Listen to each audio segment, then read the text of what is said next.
Alright, so I ran out of firewood for the year, and we have a couple cold fronts moving through. I'm trying to not burn any oil because oil is just through the roof. So found this nice dry dead wood that's been on the ground for some time, so I'm bringing it back to the house, going to split it up in the wind log splitter. What I figured today would be an excellent opportunity to show you how this logging jib crane that I built actually works.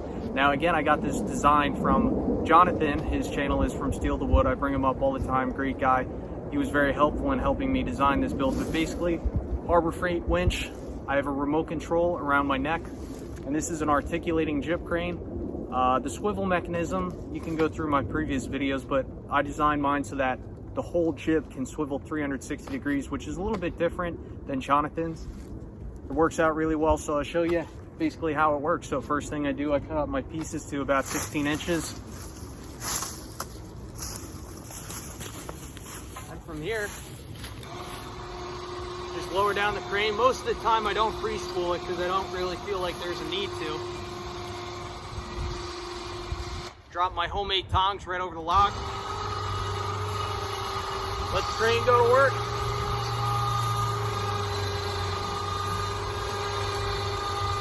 Got a little handle on the tongs so I can guide the wood.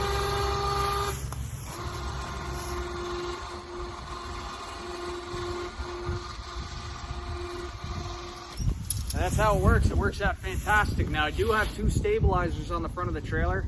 Now if I have those set, the trailer would be level, and therefore this jib won't swing around as freely, but it takes a little bit of time to set up those stabilizers, so I only set those up if the ground's really unlevel or if I'm lifting up really heavy wood. As where these rounds right now, I mean, these rounds are maybe, I don't know, 40 pounds. It's definitely a little bit slower than picking them up and throwing them in the trailer by hand, but I'd rather save my back and body.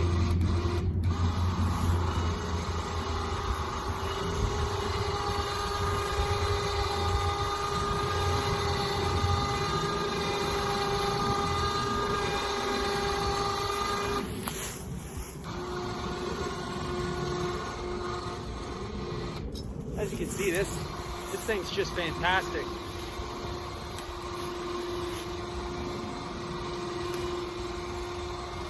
Back in the day, I used to lift up these chunks by hand, and I could only do this for so long.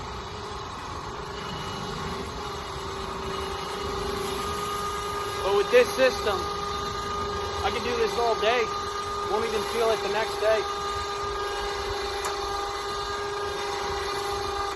Now in the build, you remember this 1-inch rod? Well, I was kind of curious if I was going to keep this or not, and I decided to keep it.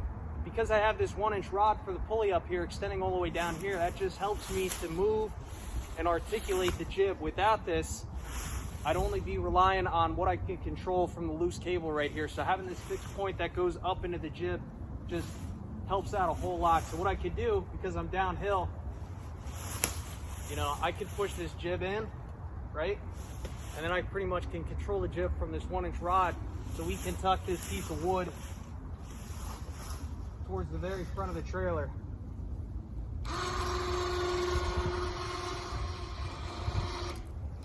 Drop it down like so. So that's really nice to have that control over the jib.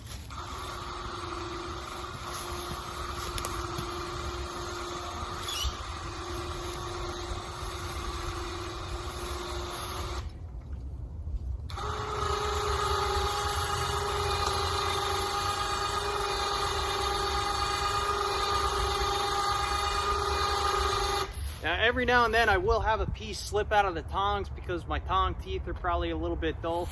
So whenever I'm lifting up pieces, I'm always sure to stand off to the side. You don't want to get underneath this. I like to wear my hard hat because sometimes I'll knock my head on top of the jib if I stand in the trailer. So it's just, you know, you gotta be smart, you gotta be safe.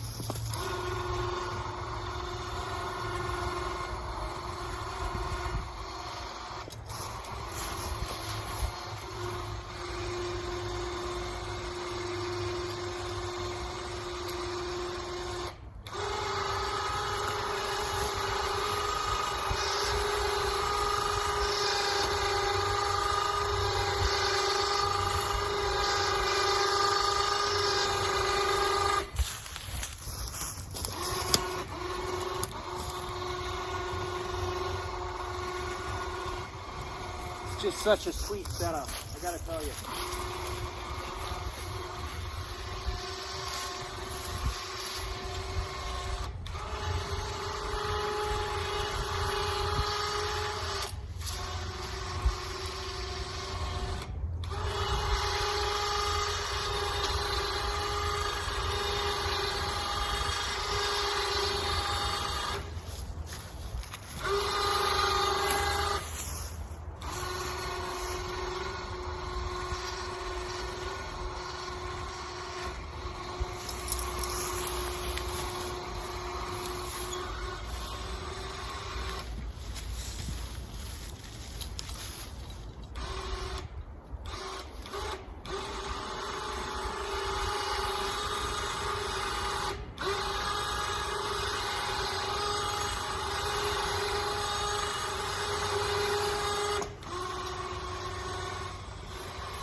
Yeah, they slip out every once in a while.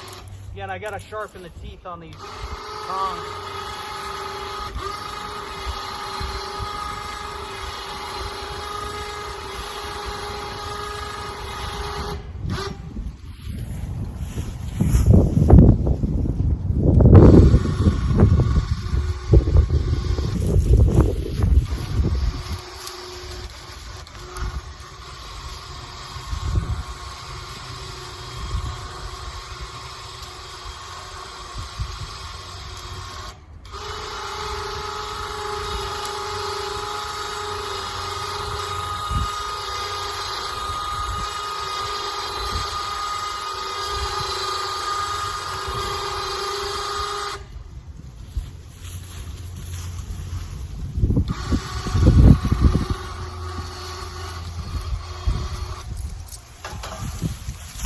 So now seeing it in action, I think you get a much better understanding of how everything works. I don't think I can turn the camera around, but I can just bring you around, show you a little bit closer.